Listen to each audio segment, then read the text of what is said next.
10वां अध्याय शुंभवध।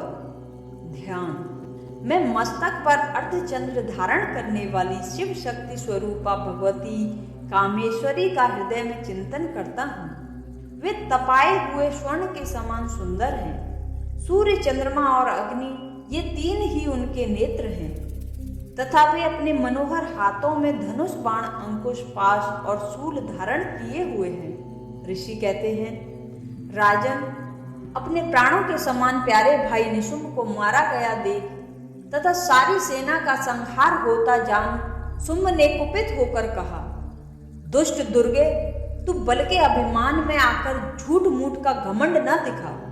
तू बड़ी मानिनी बनी हुई है, किंतु दूसरी स्त्रियों के बल का सहारा लेकर लड़ती है। देवी बोली, ओ दुष्ट, मैं अकेली ही हूं। इस संसार में मेरे सिवा दूसरी कौन है?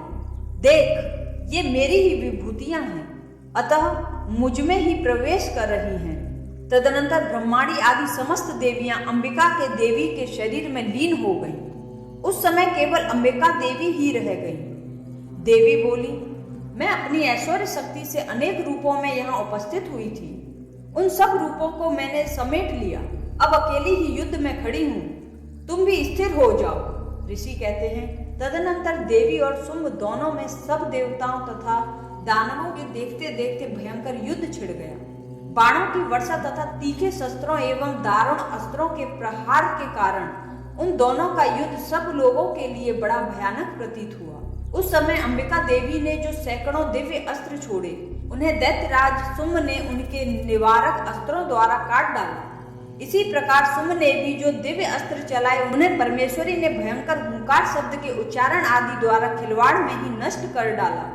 तब उस असुर ने सैकड़ों बाणों से देवी को आच्छादित कर दिया। यह देख क्रोध में भरी हुई उन देवी ने भी बाण मारकर उसका धनुष काट डाला। धनुष कट जाने पर भी दैत्यराज ने शक्ति हाथ में ली, किंतु देवी ने चक्र से उसके हाथी की शक्ति को भी काट गिराया। तत्पश्चात दैत्यों के स्वामी शुंभ ने 100 चांद वाली चमकती हुई ढाल और तलवार हाथ में ले उस समय देवी पर धावा किया।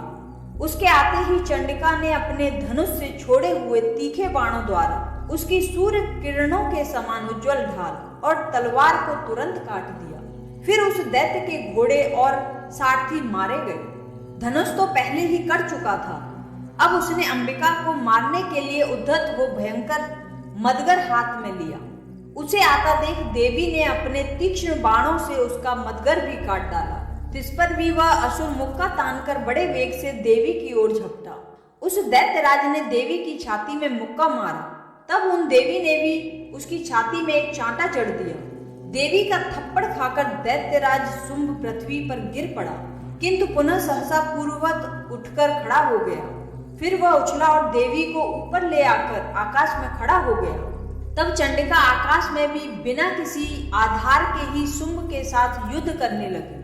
उस समय दैत्य और चंडिका आकाश में एक दूसरे से लड़ने लगे। उनका वह युद्ध पहले सिद्ध और मुनियों को विस्मय में डालने वाला हुआ। फिर अंबिका ने शुंभ के साथ बहुत देर तक युद्ध करने के पश्चात उसे उठाकर घुमाया और पृथ्वी पर पटक दिया। पटके जाने पर पृथ्वी पर आने के बाद वह दुष्टात्मा दैत्य पुनः चंडिका का वध करने के लिए उनकी ओर बड़े वेग से दौड़ा। तब समस्त दैत्यों के राजा शुंभ को अपनी ओर आते देख देवी ने त्रिशूल से उसकी छाती छेद कर उसे पृथ्वी पर गिरा दिया। देवी के शूल की धार से घायल होने पर उसके प्राण पखेरु उड़ गए। वह समुद्रों, द्वीपों तथा पर्वतों सहित समूची पृथ्वी को कंपाता हुआ भूमि पर गिर पड़ा। तदनंतर उस दुरात्मा के मारे जाने पर संपूर्ण जगत प्रसन्न एवं संपूर्ण स्वस्थ हो गया तथा आकाश स्वच्छ दिखाई देने लगा।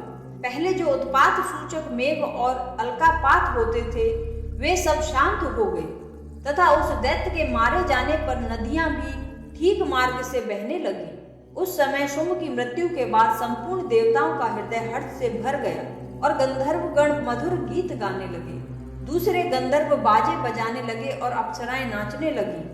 पवित्र वायु बहने लगी। सूर्य की प्रभा उत्तम हो गई। अग्निशाला की बुझी हुई आग अपने आप प्रज्वलित हो उठी तथा संपूर्ण दिशाओं के भयंकर शब्द शांत हो गए। इस प्रकार श्री मार्कंडेय पुराण में सावर्णिक मनवंतर की कथा के अंतर्गत देवी महात्म्य में शुंभवध नामक 10वां अध्याय पूरा हुआ। ऐसी ही वीडियोस देखने के लिए हमारे चैनल को सब्सक्राइब करें।